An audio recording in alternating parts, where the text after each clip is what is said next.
What's going on, guys? Prosper Talk here, back again with my AEW review, and I am back for the 23rd of the time 2019. I thought AEW was a good show. As people say, it was like a really amazing show, but I thought it was a good show, and I thought it was good. I have a couple of things I'm going to talk about with AEW on the next video, but AEW starts off in this. They have the Lucha Brothers versus the Private Party. This was a good way to open up AEW. And one thing I want to talk about with AEW is that I see a lot of time with these indie feds, and especially in PWG and Ring of Honor, where like all the fans, where the wrestlers like do too many moves in one match. Like, yeah, it's okay feeding the crowd all this good energy and whatever, but just actually build a story. Like, I actually said to do Super Cake Party. Like, yeah, it's okay if you want to do that for the fucking hot topics for Young Bucks or whatever. But some of these guys have good characters, and like you can build on some of these guys instead of going Super Cake, instead of doing stuff like that. Actually, tell a story in the ring. That's like a dying art in professional wrestling. And I'm not just saying that for AEW. I'm not just picking on AEW.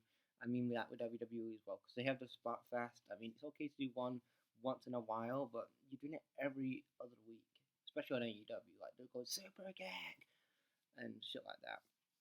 But anyway, the Lucha Bros versus Private Party, that was a good match. Private Party get the win.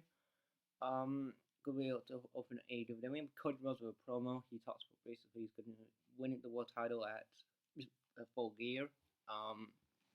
And basically Jericho has a box office seat. He basically says, well, you know what, Rhodes, come and fight me. And then obviously he has MJF, DDP, and Dustin Rhodes there. And then basically they have this awesome brawl backstage. I thought that was great that they added, they were filming somewhere different, like backstage. The thing is, I didn't like again that why, and I'm gonna mention this tomorrow in my video that I'm gonna make. Why are AEW mentioning WWE? And CM Punk mentioned this a couple of days ago, and I'm gonna talk about that, going more into this in detail tomorrow. But the thing is, Cody, stop mentioning WWE in AEW, because you're gonna bring more WWE fans, more AEW fans into WWE, and you want to build your own brand. You haven't got any fans right now. Yes, you've got the hardcore fans, but you're not got any casual fans. And if you want to stay on television and actually make a good go of this, then stop mentioning WWE. I know you said it in a smart way. It's like, oh, the other company. It's not the other company.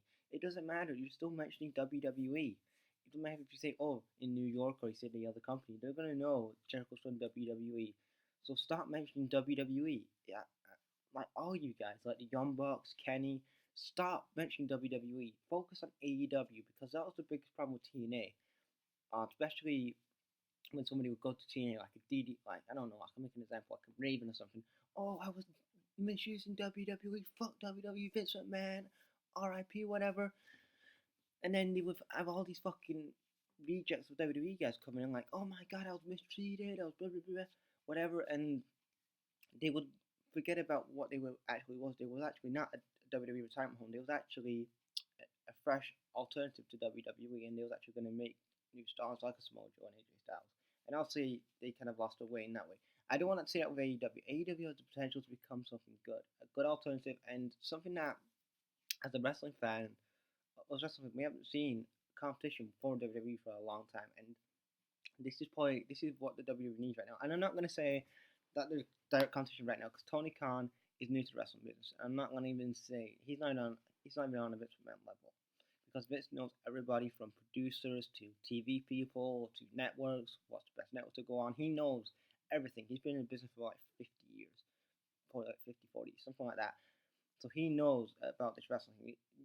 Tony Khan's only been in the business for 5 minutes, so he doesn't really know, what it's going to take to actually make AEW successful yet. But yeah, just don't mention WWE, guys. And then we had the Young Bucks. They had a tag match. They won the first match on AEW TV. After that, they set the Ortiz and Santana match for Full Gear. Then we have SCU in a tag match. I couldn't remember what the other tag match was. The other team was, because I didn't memorize it. So SCU got the win. Then we have Britt Baker versus Jamie Hayer, somebody like that. Anyway. Britt Baker gets a win because also she came short in the women's match a couple weeks ago. Um, so I'll say that's going to build her momentum and stuff like that. And what I do like about AEW is that they're having the wins and losses matter. Like they're having like this woman won this match or this guy won this match. Like I like how they actually bring that into the stories. Like these wins and losses do matter. Not like Road Dogg. Like wins and losses don't matter. But yeah, and then we got to the main event. Oh no, we had Kenny Omega versus Joe Janela. That was I think it was a decent match. Kenny gets the win. And then we get to the main event. It's Moxley versus Park. I thought it was a good match. I thought that these two guys had a good match. I won't say it was like the best match, but I think it's probably the best match of the night. And I just thought it was a good match. And it went to a draw, which I thought was like. I mean, I know you want to protect both guys because they both got big matches going to full gear. You got Kenny and Moxley going into that. It's like a street fight, and then you've got Park and Adam Page going at it. So I know you want to make both guys strong. So maybe this was probably better that you had them like both draw this match, in a kind of a dumb way. But anyway, guys, that was my AEW review for the 23rd of 10th, 2019. What do you guys think of the show? Leave your thoughts in the comments, and yeah, give me your thoughts on the show. And what's your thoughts on AEW mentioning WWE?